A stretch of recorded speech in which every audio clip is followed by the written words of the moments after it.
Hi, I'm Riley. Aurelie. Julia. Keegan. And I'm Caitlin. We all come from different backgrounds with different leadership styles, and we are taking this class and taking away different experiences from the Service Learning Project readings and class discussions and activities that we will use in the real world. When we created the assembly line to get the hay across the land, it really showed me the true meaning of teamwork, because we handed off barrels after barrels of heavy hay, and with everyone's help, the time went by fast and made the assignment more fun. I will be able to use this exercise and the other forms of teamwork shown that day at the Service Learning Project in my future. Appreciation of beauty was my #1 trait from the VIA survey, and so I used the Service Learning Project as an opportunity to utilize my character strength. Looking around and seeing the beauty of the mountain and the stream made my work feel more meaningful and also made me a stronger asset to the team. This experience was important to me because I was able to productively use my positive character trait. Although I enjoyed the beauty and nature around me while at the Service Learning Project, the beauty of the people around me is what I enjoyed the most. It was a great experience to get out of the classroom and to see a completely different side of my peers.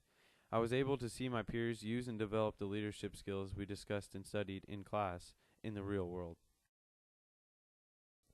Love of learning was not one of my highest VIA character strengths, but through the Service Learning Project, I believe I learned quite a lot. During the Service Learning Project, I learned the reason behind laying the hay down in the creek and how to properly plant trees. I learned that I should be more open-minded about learning new things in the future. I may surprise myself on what I enjoy learning. People say that listening to others' conversations is rude, but I couldn't help myself during the Service Learning Project. While I was planting trees, I kept hearing people talk about their many trips outside of Washington and the country. I found it very fascinating, and it made me realize what a diverse bunch we were, yet we were all there for the same purpose. I believe a leader must have a balance between being tough-minded and being soft-hearted, because if you are too tough-minded, then your followers may think you are too stubborn to hear what they have to say. But if you are too soft-hearted, they may not see you true to what you believe, and they may not think you are true to what you believe as a leader. While reading the MLK article, I really took away a lot from it. Being tough-minded yet tender-hearted really stuck out to me. I feel like leadership is about being tough-minded in a way where a leader has passion for what they want to accomplish and a tender heart for what their followers want them to do for them. This way of leadership is like a servant leader. A reading that I really valued from the textbook was Chapter 6, Normative Leadership Theories. I felt that the chapter neatly outlined important theories of leadership, like leading through servitude, transformation, authenticity, or responsibility, in a way that was easy to understand. This was valuable to my learning because learning about leadership is, after all, learning about good leadership. The statement that stuck out to me the most in the Love-Fear article was when the author said, "What you don't love, you fear." The author said that the two main things that people feel are love and fear. So therefore, if you don't love something, you fear it. I like the idea of using love as a main leadership strength rather than destroying the world with fear. I especially enjoyed R.J. Connolly's article on introducing a culture of civility in first-year college classes. I found it to be particularly relevant to me as a college freshman. From this article, I will implement Connolly's guidelines for civility in a college environment throughout my whole experience and will always keep civility in mind when interacting with professors and other students. A leader's character is the difference between success and failure. I have taken away that a leader with virtues such as compassion, integrity, and humility is one who will be successful. Getting to these virtues, leaders have to go through hardships, experience shared stories, and learn who they are through their habits. Learning who you are as a leader through experiences help you strengthen your virtues.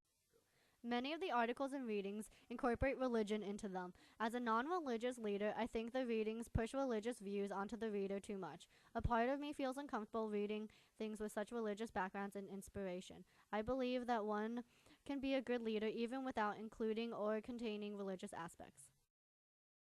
I'm the opposite of Julia. I connected religion throughout the book. For example, Chapter 4. It talks about facing evil, evil temptation, and the forgiveness process. To me, that translates to religion. The evil is Satan, and forgiveness is what we were taught through my religion. I also believe that moral and ethical behavior are driven by religious beliefs. The speaker that had the greatest impact on me from the class was Jesse Moore, not only because he worked hard to get where he was, and he's had the dream for a long time, but because he said, "Hey, these are many ways to be a leader, not here, this is the way to be a leader." and I appreciate that because not many people actually take the time to do that. One of the speakers I connected with was Anub. She is a Muslim woman who has faced stereotypes that have made her work twice as hard. Listening to her made me realize I will also face this. What reassures me that I can succeed is the fact that besides the stereotypes, she is still successful. The circle activity really stuck out to me because it showed me how many different qualities a person can have and how you really don't know much about a person judging by their outside appearance. It really opened my eyes because I could see the diversity amongst the room and how diverse groups can come together and make things happen because of different opinions and values. When we did the VIA strengths activity in class, I wasn't surprised when I saw some of my top strengths, but I was surprised when I saw some of my lower ones. And this just shows that leaders can't always assume that they are great at everything. And it was an eye-opener, and it showed me that I have room to grow and that I can become an even better leader. When we discussed our character traits in class, I found that it was just as valuable to look at the lowest traits as the highest. I was surprised to find that traits that were particularly low for me included teamwork, self-regulation, and spirituality. This was a wake-up call, since these are all traits that I value. In response, I have actively worked to implement them in daily life. As one can see, we all share different experiences that come together and connect in the end. We all obtain varying knowledge out of the class, either it be through the readings, service learning project, or class activities. Our own personal experiences shape who we are and make us all responsible and intelligent leaders ready to conquer the world.